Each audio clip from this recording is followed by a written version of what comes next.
Hello ladies, I'm going to wait for you all to join. We're talking about trauma today and what trauma actually is. So I'm just going to let everyone jump on in and then we shall start. Hello everyone joining. I really need some fucking lip balm. I'm just waiting for everyone to come on in. And then we're going to jump into talking about trauma. Where is everyone coming in from the world today? Jelly would like to say hello. Jelly says hi. Hi, everyone.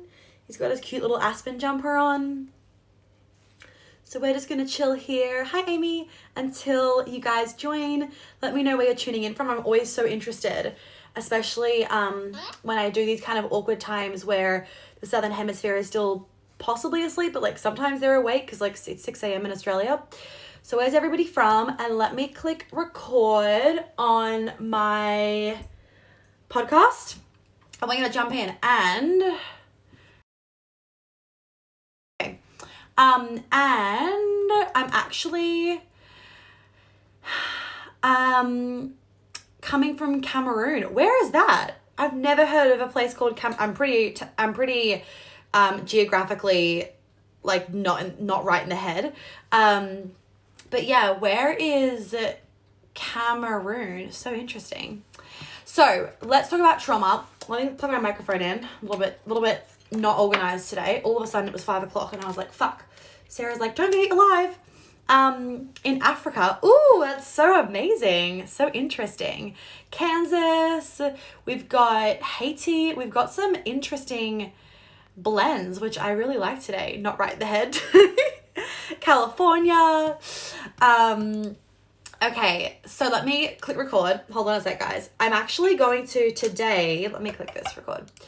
So, okay, so today we're talking about like what is trauma, and I'm actually going to kind of give you guys like a little bit of a mini lesson almost. I'm actually going to use my slides for my certification as guidance for like the basic things. So I've got like some things to go off. Cornwall, I've actually been there once before with an ex-boyfriend. So I feel like that ruined the experience, to be honest. Anyway, that was before I did all this work. So yeah. So I'm going to give you guys a little bit of a mini lesson today about what trauma actually is. And I'm actually going to go off my slides from my certification because it's got all the basic stuff and I don't want to miss some of the points. Yeah, the live is going to be recorded, so it will like normally record. And it will also be a podcast that I'll pop up in a few weeks' time, so you can listen to it as a podcast if you prefer that. But I may actually show you guys a few of the things, like of the diagrams. So you may actually, if you're listening to the podcast, you may actually want to go watch the IGTV or the YouTube. Okay, so firstly, welcome everybody. Welcome. What the point, the reason why I want to do this live for you guys today and the point of this was that I think a lot of people, they assume trauma has to be huge. They assume trauma is like military, PTSD, like I've seen someone die, I was gang raped, like that's what they assume trauma is. And whilst that is a level of trauma, what I want you guys to really grasp today is that we all have trauma and there's just a different level of it. I think trauma is something that's almost put on like, not like a pedestal, but like it's put as like this really big thing. And whilst it can be a really, really big thing, it can also really be a minor thing as well. The bottom line is we all, I'm not going to overload you guys today. We'll go for like half an hour.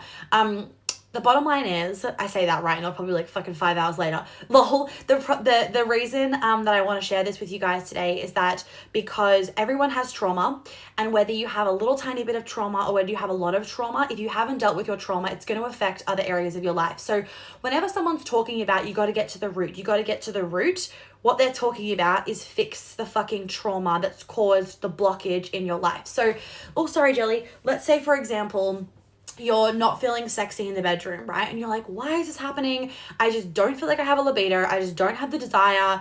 I'm just like, I don't know why it's happening, right?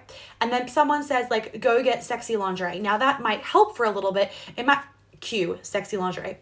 It might help for a little bit. It might make you feel a little bit sexy for a while. It might make the sexy lingerie might definitely like spur some inspiration and some vibes to get you in the mood to want to have more sex. But the thing is, after a while, you'll be back to square one, because the reason why you're not feeling sexy, is it because of the lingerie? Is it because you're not wearing enough lingerie? The reason why you're not feeling sexy is actually because of the trauma that's causing an energetic blockage in regards to your libido. So if we were to even pop this into like another example, like a health issue, for example, like I always say, like your body isn't deprived of herbs when we're talking about period issues.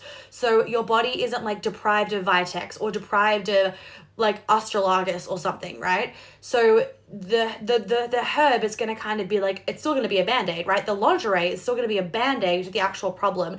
The real root of the issue could be that your boss is causing your adrenal fatigue because it's causing you, your work is causing you so much stress. And while the astragalus could help your immune system so you're not getting sick so often because your adrenals, the astragalus isn't going to fix your adrenal fatigue. It's going to support your body whilst you get to the root cause. And a lot of people, they just band-aid, and they don't get to the root.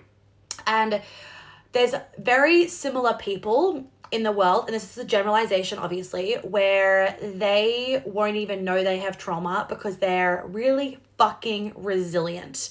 And I used to be one of these people. I am resilient, I am fiery, as a lot of you would know, and I don't have a problem most of the time just being like pulling my fucking socks up and going ahead with life.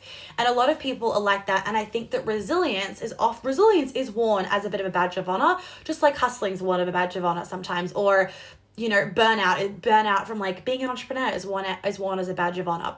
So those resilient people, because they're resilient, they often don't even recognize their trauma because they're like, oh, this trauma, like that's not a big deal. People have way worse things to deal with.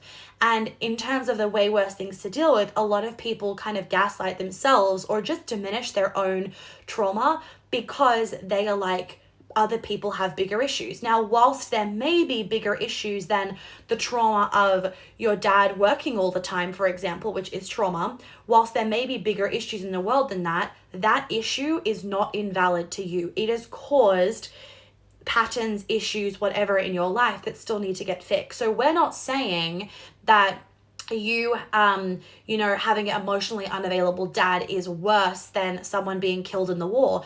That's not what we're saying at all. What we're saying is both are valid and both need to get fixed. So a lot of resilient people, and they're often type A personalities, very fiery, just like go-getters, those kind of people, they often carry the most amount of trauma because their resilience does a very, very good job at suppressing their trauma, where they do have the personality type where they can keep going and keep going and keep going without having to stop and recognize things. Other people that are less of a type A personality, or they don't have the ability to keep going and going and going, they are more likely to be like, I feel like something's going on, because maybe they feel their emotions more, they're more in tune with their emotions, they just slow down, so they're able to reflect, they're able to like hear their thoughts, whereas fiery people and like go-getters often won't slow down, so they don't even have a chance to hear their thoughts. So resilient people often don't even realize they have trauma because they're like, I'm fine, right? So those people that are like, my life's fine, often they're the ones that won't recognize they have trauma, so they won't fix it until something really bad happens. Those people are often the ones that need to hit rock bottom in order for them to actually reflect upon themselves. Now, this is, of course, a generalization for everything. Then you also have people where the people that say to you, I'm not angry, are the angriest people, and their anger is the most suppressed. Now, if you look at, say, I'm going to use Australia as an example just because I'm familiar with this example that I'm going to give, one punch hit. So if you haven't heard of a one punch hit, a one punch hit is basically where often the person is drunk that does the punch, and what happens is they get into a situation and they get really mad and they punch someone so hard in the wrong place in their head that it kills somebody. And it's actually quite common in Australia, unfortunately. And a couple of things that I wanted to tie into the Australia example, and I believe that it's kind of apparent here in the UK, to be honest, not the one punch hit, but what I'm about to say, and also Canada, I've been told by my clients, is something called tall poppy syndrome. Like, don't toot your own horn, don't be too good at anything, X, Y, and Z. Basically, just be basic. Just fit in to everybody else. Don't be too loud. Don't be too much. Don't be too emotional. Just don't be too much of anything. Hence, I don't really like Australian culture. It's just like fit in and just fit in with the crowd, be a sheep kind of mentality. Now, what then often happens with this is that people don't feel free to express their emotions. They don't celebrate themselves, and it causes frustration because they don't feel like they're ever enough, for example, because they don't allow others to praise them because they don't even praise themselves. They maybe are feeling insecure and they don't voice it because they just need to fit in. Maybe they are too much and they're afraid of being too much, but they're also afraid of not being enough at the same time. That's often a really common dynamic. And as a result, all these emotions are bubbling beneath the surface. And then they have a few drinks or a lot of drinks with their mates.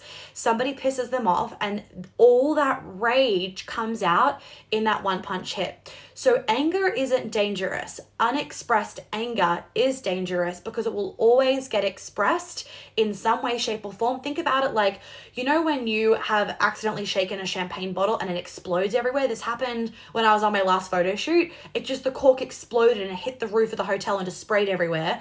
Imagine that is like a person with unexpressed anger, because there will be a point, 1001%, there will be a point in time where somebody will trigger them enough to make them explode. And what often happens is they have like a blackout rage attack where they don't even remember getting that angry. It's just they get so angry they black out. And that's dangerous, right? Because they can't control their emotions. Their body takes over because their body needs to express all of the rage that is being suppressed in them. And that's like obviously unhealthy. But the healthy way to express anger is super healthy. So, I mean, I'm not going to go too much into sisterhood stuff, but when you look at the science and the psychology and the studies behind girls versus boys, and how at school boys are like told to express their anger and girls are always told be quiet, be quiet, be quiet. And this is like full written in studies with statistics and X, Y, and Z. As a result, women have a lot of anger, and as a result, boys have anger as well as true. But women have so much anger because we're not, as women, it's like, no, like be polite. Like, don't be too much. Don't be too loud. Don't be angry. Like, being angry is masculine. Being angry is like you're a man, right? Or like you're weird and you're called bad names. And I'm not even going to repeat some of them. I don't want to offend anybody. You're called bad. You learn this in certification. You're called bad names at school if you're like too much, too feisty, too aggressive. So a lot of girls, they really tame their quote unquote aggression. And as a result, they tame their quote unquote bad emotions, which aren't bad emotions at all. They're just the emotions of anger and being pissed off at somebody and grief and sadness and whatnot. So what happens is over time, when you don't feel safe to express these emotions, or you're not taught how to express these emotions when you're young, what will literally happen is in your body, think of it like all of this energy, this cloud of energy gets stuck somewhere in your body, and that causes an energy blockage. And as a result, you may have a really closed off heart, and therefore you feel like you can never connect to anybody. You feel like you can't feel deeply. You're not having the best sex of your life. You feel like you can't attract in any amazing partners. You hate dating, for example. You feel like you can't have any soul sister friends. Maybe this cloud of energy is stuck in your womb if you're a woman. And so as a result, you're having endometriosis, you get PCOS, you have painful periods. This cloud of energy can be stuck in your back, and then all of a sudden it manifests into back issues, migraines, everything, jaw, and you clench your jaw at night and grind your teeth. It can be a whole host of reasons. Digestive issues, you hold it in your digestive system. I say this all the time, guys, the energy of safety is held in your gut. So when you don't feel safe, when you have all of this sadness, grief, fear, anxiety, adrenaline in your body all the time, it can manifest into digestive issues. So these traumas will manifest into physical issues eventually. And what I want you guys to understand is that I want you to nip it in the bud before it gets to that place, because we can reverse it. I mean, I do it all the time. One of the girls from the last round of Queen Alchemy, she posted in the Facebook group yesterday her skin from pre-Queen Alchemy to post, and the fucking difference. I'm always blown away by the results, but I was just like, it was amazing. Like skin takes a while to like clear out. So we finished Queen Alchemy the beginning of December, and this was posted yesterday. So a month after Queen Alchemy, like her skin, her acne is gone. Her acne is gone. And this is common, like women falling pregnant all of a sudden after trying for years. It's really common when they work with me or do Queen Alchemy. And there's no other reason for it besides the fact that they have cleared the energy that's stuck in their body that's causing these physical manifestations. So let me just, firstly, trauma, I've kind of said this already. So all trauma is an energy blockage. And what happens is over time, when you have this trauma that's held in your body, you get stuck in this trauma cycle, and the tiniest little triggers can trigger the reaction of cortisol and adrenaline in your body. And as a result, you get stuck in this trauma cycle where your body actually feels like it's reliving out the trauma, even when it's not happening. So let's say, for example, you missed the train, right? You missed the train and you all of a sudden get triggered by it because 3 years ago you missed the train for work and then you got fired that day. That's trauma. That's traumatic, right? If you didn't then go and release that, that's actually traumatic. And so now you've missed the train and you have this massive gush of cortisol and stress in your body.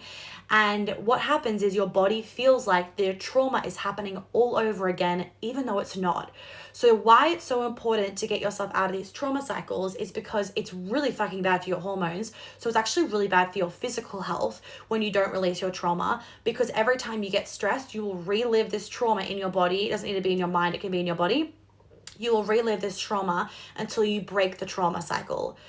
So when we look at animals, for example, animals in the wild, if they nearly got killed, basically it's really what happens. If they nearly got killed in the wild, what you'll see them happen is you'll see them start to shake, and they start shaking and they wait until they stop shaking. When they're shaking, they're releasing their trauma. So animals in the wild, they shake until they stop, and then they release their trauma. So they don't get stuck in a trauma cycle. Us humans, for example, we have a car accident, right? We're shaking in the car. Everyone runs over to you and tries to calm you down and hug you. And I'm not saying don't go calm people down. It's this, my students asked about this, of like, where's the balance then between when someone's having a trauma reaction to calm them down versus letting them live it out. And I always say in those moments, they want to know they're safe. So hug them and it's okay. Like the trauma will be stuck in their body, and it's their responsibility to then go and like release that afterwards, right? So let's say you're in the car accident, everyone comes over to you and is hugging you because you're shaking, and it stops the shaking, right? But what happens is that you haven't naturally stopped the shaking. So the trauma from getting hit by a car, or I T-boned someone, they ran a red light, and this happened to me, I was using this example, happened to me. So someone ran a red light and I T-boned them because they ran the red and I was going through. I T-boned them and I was like convulsing in the car. And of course, everyone ran over to me in the car and was hugging me and trying to calm me down, X, Y, and Z. And that wasn't wrong. I didn't even know this back then. I hadn't gotten into any of this work. So that wasn't wrong or anything. Like I always say, like, do that. But what it meant is that I had trauma after the car accident, where every time I'd get in the car, and if I was driving somewhere, I'd be nervous. And then if a car kind of pulled out from a side road, even if they stopped, my whole body would go into the reaction again as though I was in the car accident. And it wasn't until I went back and fully released that and broke that trauma cycle that now I don't get nervous anymore. Just like skiing, it's a similar kind of thing with like that whole ski accident, right? So essentially, there's a trauma cycle, and what I teach my students to do, and what we would do in Queen Alchemy, what I would do in Queen Alchemy with you, is that we actually have to go back and relive the trauma, and then when we relive the trauma, we can release it from your body, and then it's done. So when you see me on my stories, like crying after a session because the client's crying because they're like, oh my God, like I'm finally not triggered by this. The reason why they're finally not triggered by it is for many modalities, like I've done many modalities with them, and one of them being that we've actually gone in and released that trauma. Now, what's really important is like safety in your coaching container is obviously really important. So if you're wanting to be a coach and do this shit, it's like, this is why I said before on my Instagram stories, you can't do Queen Alchemy and then think that you can teach the modalities. Like that is so fucking ethically wrong. I can't even explain it. And like, if you're doing that, like you should need to stop right now, because it's not a vibe in your coaching containers to just like take someone else's work kind of thing, and when you don't know how to do it. And what I'm always harping on about my students is like, and we go through this whole entire thing, but in short, like safety is number one, because your clients won't be able to release the trauma properly if they don't feel safe, because you have to feel safe to be able to take yourself all the way back there and relive that trauma and then release it again. So like your environment is really important. Sorry, Sarah's texting me. So your environment is really important, that you're living in X, Y, and Z, to help facilitate that trauma release. Okay, next thing I want to say, re-trauma, is the fight or flight response. So a lot of you guys have probably heard about the fight or flight response. And basically when you get really stressed, you go into that fight or flight. When you're feeling relaxed, your nervous system is in the rest and digest. So what happens when you are continuously stuck in this trauma cycle and you haven't healed your trauma is that subconsciously your body is pretty much all the time in this fight or flight response, not because it wants to be, but because that's the way that it's used to living. And over time, that's really, not degrading, what's the word? Ruins your body. Over time, it ruins your body hormonally, physically, emotionally, mentally, spiritually, because you get to a point where your adrenals are like, I can't keep releasing cortisol, I'm out. And then what happens is you go into low cortisol. This is men and women.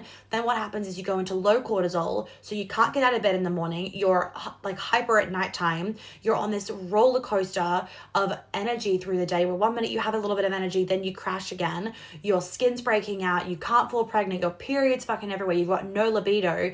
And this is what happens when your body is continually releasing cortisol. So every time you feel that trigger from the trauma that you haven't worked on, your body starts to release the cortisol.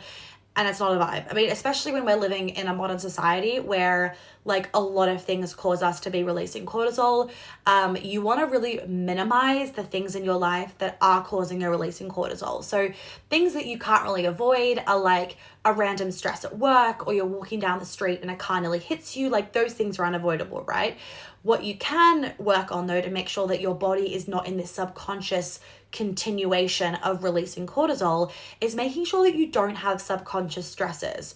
A lot of people that will come to me with hormone issues, the reason, and they can't figure out what it actually is a subconscious stress that is continuously going off and they don't realize it. It's like a light bulb that is always on in their house and it's just burning away at the electricity. It's the exact same thing when you have a subconscious stress that's constantly burning away in your body. That's why you feel like you can't get your health on track, for example, or you can't get enough sleep at night, or your skin's always playing up, or your hair won't grow, or whatever, or you have rashes all over your body, whatever it is, okay? So I want to go through some examples. I want you guys to understand like a trauma scale is essentially what I call it. I might have popped it in these slides and then I can maybe show you. But I've showed it to you guys once on my Instagram story. If it's not here, oh wait, here it is. Is this it? I've showed it to you guys once on my Instagram story, but basically I've made a trauma scale, right? I don't think it's here, not something else. Okay. I've made a trauma scale, right? So what I want you guys to think about is, am I flipped? I don't know. Just think this side of the screen, right, is low level trauma. This side of the screen is high level trauma. Now I'm going to go through examples, that is examples of trauma on the trauma scale from low to high. And what I want you guys to understand is every single one of these is traumatic. Every single one. So we're gonna look at low level trauma. You've got things like you lost your mom in the supermarket, right? You like what, you know, when you were young and you like lose your mom and you like freak out for a second. Another one could be that your dad traveled a lot when you were young. The next one up could be that you were like slightly bullied at school. The next one could be that you and your siblings fought a lot when you were younger, and sometimes you felt a little bit unsafe around your brother, but your mom would still like jump in and like fix the issue. Then going towards the middle, it's like parents divorced, right? Coming back a little bit further up towards that higher end of the scale, you could look at things like you're an immigrant to a country, and not a legal immigrant, that'd be one, but not even an illegal immigrant, just a normal immigrant, so you didn't fit in at school. Another one could be up on the higher end of the spectrum, could be that you were heavily bullied at school, that you were raped, that you were gang raped, you watched someone get murdered, you knew someone that got murdered, you saw death when you were a kid. So you can see, I don't think it's on these slides, you can see that down here in these lower level things, they're much more minor things that that's trauma. Another one down there could be that food was always on the table, but money always felt scarce. Like your parents always said, like, don't spend that, have to save. But there was still food on the table, but it was always like save. That's traumatic that's trauma around money. And that'd be more at the lower level end of things, right? So I want you guys, and like emotionally unavailable dad, that's at the, like a little bit at the lower end of things, but it's still trauma. And why I want you guys to understand this is because I grew up in some of you would know this, I grew up in a typical, perfect, privileged family. And I still had so much trauma, and I thought that I didn't. I thought I didn't have any fucking trauma until an ex-boyfriend hit me in the fucking face with it, right? So to paint a little really brief picture, food was always on the table. I grew up in New York We moved to Sydney. I went to a private school in Sydney. We moved to Melbourne. I went to a private school in Melbourne. We moved house a lot. I will say, like, I've moved a house a lot of times. My dad worked all the time and is very emotionally unavailable. Better so now that I've accepted him and I've done a lot of work on myself. I don't feel like he's as nearly emotionally unavailable, and that's on my behalf, right? This is what happens when you heal your shit. So my dad being emotionally unavailable and traveling all the time, sometimes for like 4 to 6 weeks when I was really young, when we were living in New York, that was what caused me a lot of trauma. And then going forward in school, I got all my validation off men. So I got myself into some pretty bad sex situations because that was my way of getting validation, because all I wanted was daddy's love. And I went up and up and up and like through my life. And there's many examples that if you're a client, you'll hear it all. That it was still a pretty perfect upbringing. I went to schools. There was no problem with money. I have 2 parents. My parents are still together, that kind of stuff. And I still had trauma.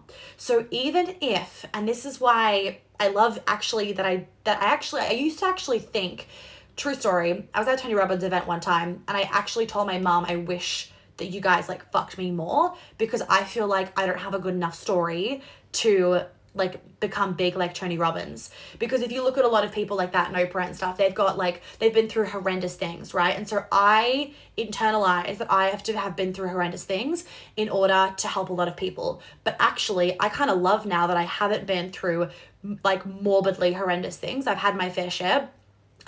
Because it allows you guys to see, oh, I don't have to have seen someone get murdered, or I don't need to have, been gang raped or something in order for me to actually have trauma. So, obviously some of you would know I had my ski accident that caused me a lot of trauma for like 3 years. I've had a bad car accident, like la-da-da. I've had a lot of different physical issues, right? And those physical issues were because I was so shut down in my body. I was so disconnected from my feminine, and I was so heavily masculine orientated because I had the story in my head that I wanted to be like dad because dad was the successful one, and that I didn't want to be like mum because mum wasn't the successful one. And that was a story that played out in my head, right? So to be more like a man is better, and to be like a woman isn't good. So I shut down my feminine as a protective mechanism. And I want you guys to understand this, that the way that your trauma is showing up with whatever protective mechanisms you've got going on right now, whether it's you being really resilient, whether it's you shutting it down, whether it's drinking, whether it's having too much sex, like with random people, and it's all just like for the sake of you not feeling your emotions, whatever it is, I don't want you to feel like you need to feel shame or guilt about it, because your body is actually trying to protect itself from it. That's what I want you guys to understand. Like, whatever your reaction is to your trauma, however you're trying to not feel it, cover it up, X, Y, and Z, it's actually your body's way of protecting you from feeling too much. It's your body's way of protecting you from feeling quote unquote unsafe. It's like, in a very fucked up way, you're feeling safe. Now, what can then happen that you need to be really careful of is it actually can create an addiction to your trauma. So let me give an example. So an example is and I'm not saying this is everybody, but it may trigger some people. So just trigger warning for anyone that has depression or anxiety. Some people can get really addicted to their depression and their anxiety. Some, right? Keyword. Don't internalize this if this does not relate to you. Some people can, because they create friends that are all depressed. They create friends that are all anxious, and their whole story is I'm anxious. I'm anxious. I'm anxious. I'm anxious. I have anxiety. I have depression. And what happens is they actually will often get more sympathy from others because of it. And as a result, they create this identity for themselves, and they actually get addicted to their trauma because they get something out of their trauma. Now, you can even get addicted to your hustle because you're hustling and you overworking and burning yourself out is a way for you to not slow down and feel an X, Y, and Z that I used to do. And I got addicted to the hustle. I got addicted to stress because that was my way of feeling good, because if I slowed down, I didn't want to feel what I had to feel. So people can be addicted to their trauma because it's actually a way of them making themselves not feel what's underneath the surface. And their trauma can create an identity for themselves. And that identity can make them feel like they have a purpose or that they are important or X, Y, and Z. And again, there is nothing to be ashamed of if that is you. It is your opportunity to heal it if you are wanting that and if you're ready for that. And it's your body actually trying to help you to stay alive in this world. Your body's job is keep me alive, keep me alive. So it will do whatever it needs to do in order to keep you alive. That's the bottom line. Okay, so something else that I also want to mention is, I've said the addiction to trauma piece. I want to also mention about disassociation. So, actually, no, I want to use this one. I had an example before. Oh, yeah. Some people get addicted to their money story trauma because it gives them validation. So, the broke friend. Okay, I will give you a massive generalization right now. This does not apply to anybody. And if Sarah, you're listening to this, it does not apply to you, not my EA, but a past client. Artists, we were actually talking about this in the certification call with my students on Monday about this, right? So if you're an artist or a musician, now this is not the case for everybody, obviously, but there are a lot of artists and musicians where they get addicted to this story of the broke artist, living off 2-minute noodles. It's so hard being an artist. I don't get paid for what I love to do, blah, blah, right? The victim story. And these artists, they get addicted to being broke because it actually gives them something to complain about, which feels good. So when you're complaining, when you're being a victim, you actually feel important in that moment doing it. So you get addicted to that feeling that you get, that hit of all the good hormones. You get addicted to that, so you keep doing it. The complaining, the poor me, it actually becomes addicting. Just like drama, like talking about all the drama and bitching to your girlfriends, that's also an addiction. You get addicted to the hit that you get from you feeling like you're a part of something or feeling like you're important. So these artists, for example, can get addicted to their broke story of I'm broke, because that actually makes them feel like they're doing something right. Because in the industry, it's like normalized to be a broke artist. And if they were making a lot of money, they would actually feel like they're not part of the artist group. Can you see where I'm going? They're not part of the artist group. And if you're alone, you die. In your brain, if you're alone, you die, especially as a woman. So they will continue to stay in this trauma cycle because they feel like they're a part of something. Okay? So you guys, I'm glad this is interesting for you guys. You're so welcome. I love this shit. And all my students are like, the trauma shit is so interesting. Like, it's heavy and I love it. It's my favorite topic. For some of them, like the sex and everything has been their favorite topic so far because I've asked them. But for me, the trauma stuff is the juiciest. I love it. It's dirty, it's deep, it's gritty. I love it. Something else I want to mention to you guys is disassociation. So while some people can like feel their trauma and they are crying over it and they know they have trauma and they feel it because they have painful sex, or they feel it because they have painful periods, or they feel it because they can't connect in relationships, or they're always running away from something, X, Y, and Z. Some people's way of processing trauma, not even processing, sorry, some people's way of dealing, not processing their trauma, is to disassociate. It's that avoidance mechanism. It's just disassociating. Now, what can happen as a result is that you can start to have sex where you disassociate during the sex. And as a result, some of you have this because I have goosebumps. As a result, like a lot of goosebumps, as a result of this, where was I going? If some of you are dissociating in sex, and therefore, I've had total brain fart with my train of thought. And therefore you're not experiencing the amount of pleasure that you want to experience, right? Because you're actually out of your body and you're numbing out as a way to protect yourself. It's like, oh, that's an easy route for me to protect myself. I won't feel. Now, this will be very often the case for women. Men are more likely to go into fight or flight in traumatic situations because men, they know they can run fast and they can fight, right? Majority of us women, and not majority, all women's biology in our brain, we know that we cannot run as fast as a man, especially if we're in a threatening situation with men. We cannot run as fast. We cannot really fight them. And there's just no chance in hell that we're going to fucking win this thing, right? So what we will often do is we will either freeze or we will disassociate. So we numb out. This is why, some of you may have all the tactics, and then you get into a trauma, something happens and you're in a trauma response and you just numb out, and it's like you're not in your body. You can't do anything. You can't say anything, that kind of stuff.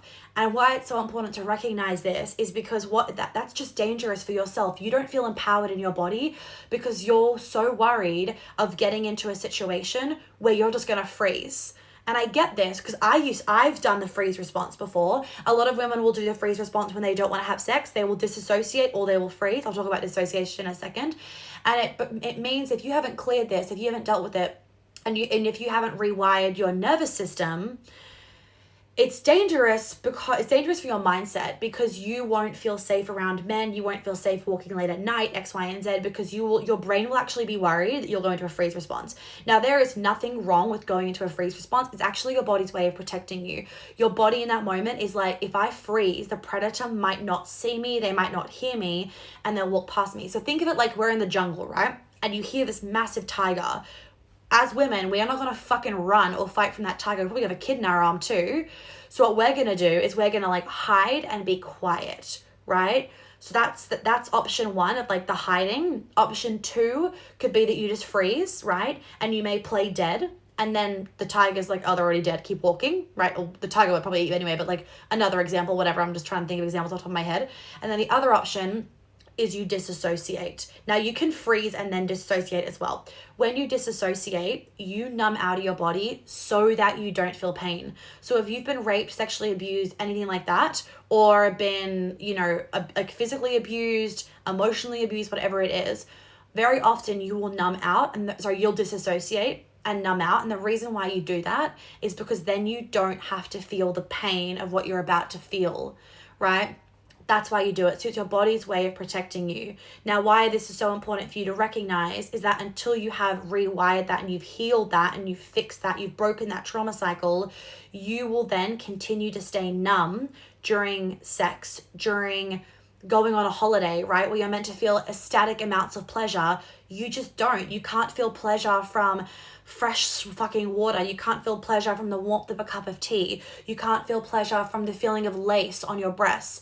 And the reason why you can't feel pleasure or pain even, you may not cry very often, you may not feel a lot. Someone really hurts you and breaks your heart and you're like, whatever, I don't really feel it.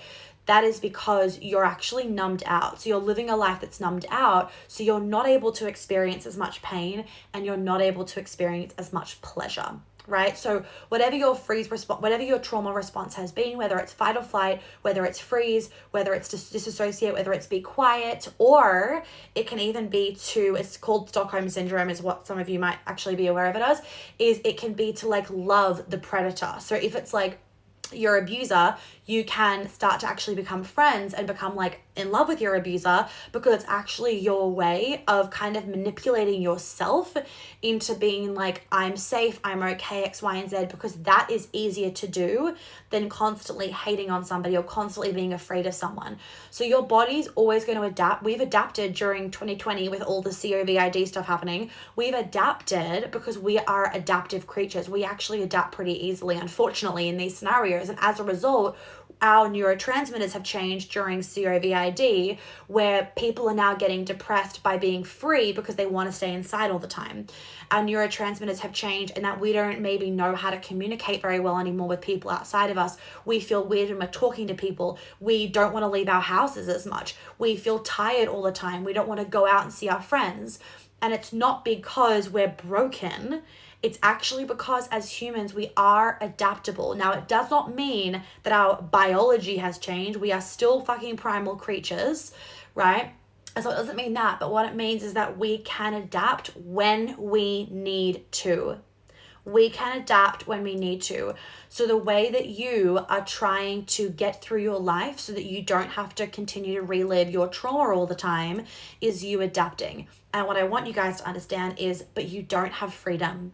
There is no freedom in your mind, in your body, in your heart, in your soul, in your womb, in your pussy, in everything. There is no freedom there. You don't have the inner peace. You don't have the contentment. You don't have the joy, you don't have the open heart, and you don't have that feeling of freedom in your body. You maybe feel like someone else has taken something from you. You maybe feel broken. You maybe feel like you're not enough, or you're not worthy, or everything's just too hard, or you're depressed, or you're anxious all the time. And it's not the way that you need to live.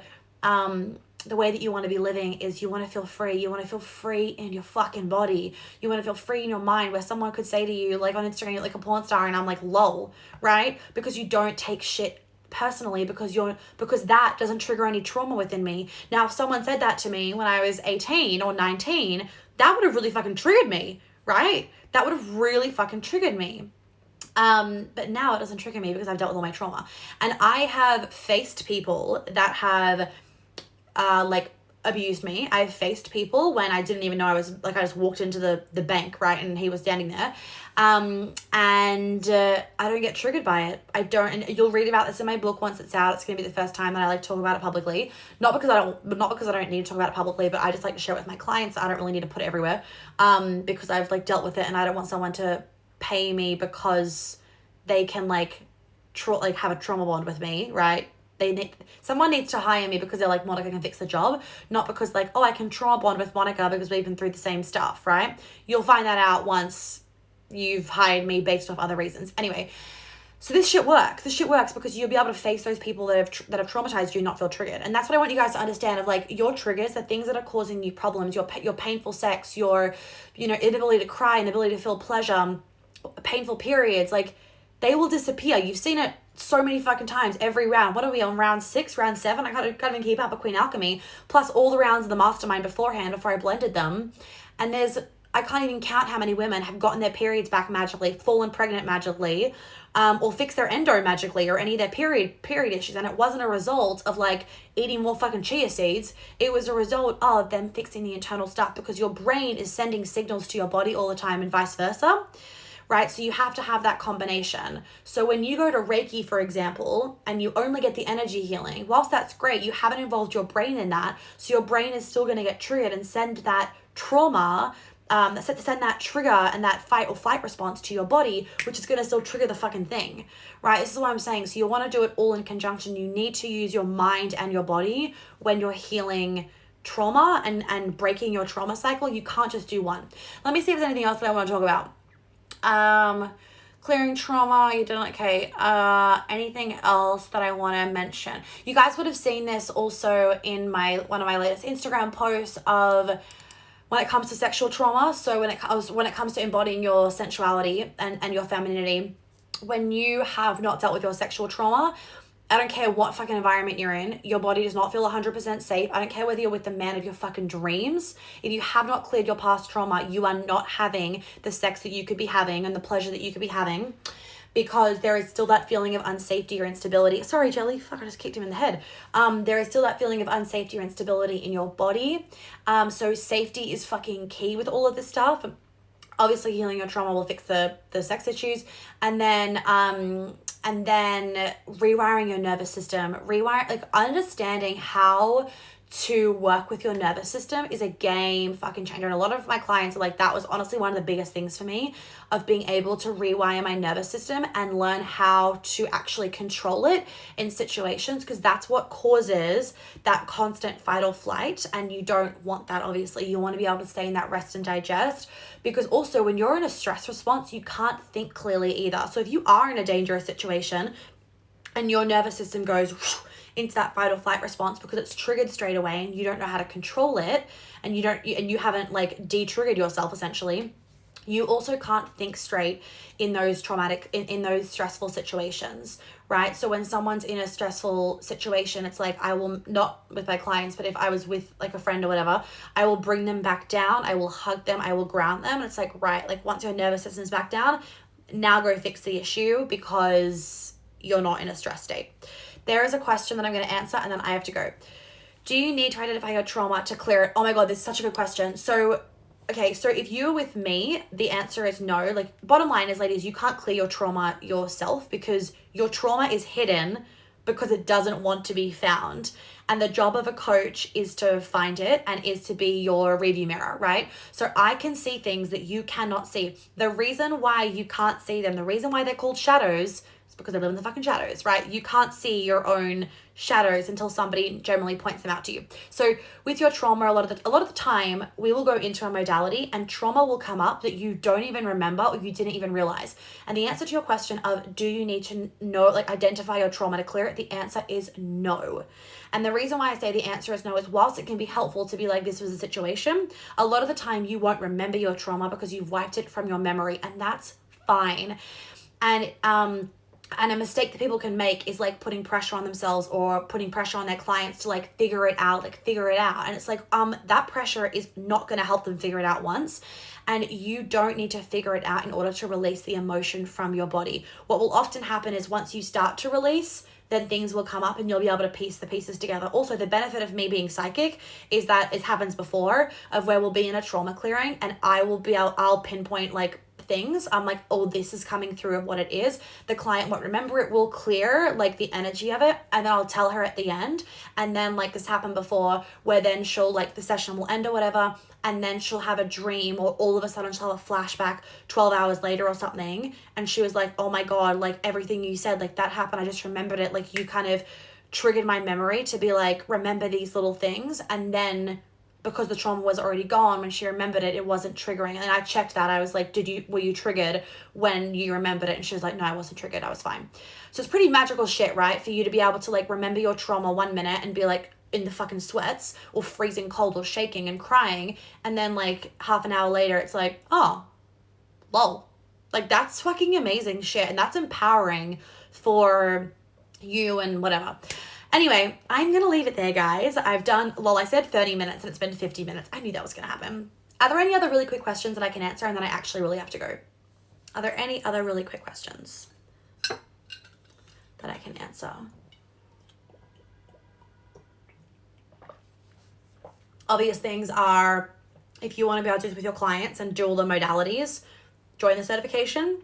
And it will be closed for 18 months after this. And then if you want to do Queen Alchemy, join Queen Alchemy. Plus, I'm going to be in Tulum. So, like, it's a no-brainer. Join Queen Alchemy. You guys are so welcome. I would love for you to share this on your Instagram story if you feel called, so that more people can understand this, because it's pretty important shit to just, like, have a little bit of a basic understanding. And this is, like, basic. Like, the trauma modules in the certification are, like, hours long and, like, a lot of shit. So, there's like multiple weeks on trauma stuff as like a foundation, and then we like go from there with like sex trauma and sisterhood wounding and like blah blah. So if you want to learn all that, join the certification. Any questions, send me a DM or send Sarah an email. She can answer it just as well as I can. It's actually sometimes better because she has the time to like type away, and she loves customer service. I literally was asking her today, is there anything that you don't love in your job? And she's like, no. I'm like, do you really love customer service? She's like, yeah, I love talking to your clients. Like, I just love talking to everyone. I'm like, you enjoy sitting and writing emails all day? She's like, yes. I'm like, okay. So you can be sure that Sarah is putting all the vibes into the emails when she sends them to you guys.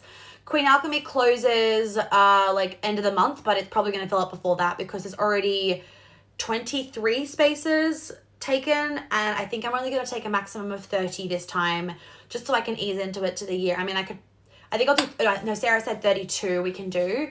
But yeah, I'm not going to take more than 32 because I don't really want to push it for myself. So if you snooze, then you may lose spots because it's been open for how many days, and there's 23 spaces that are gone. So I wouldn't sit around.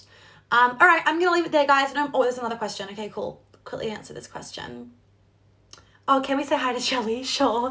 Let me get him. Shelly, baby. Let me get him 1 second. Everyone wants to say hello to you.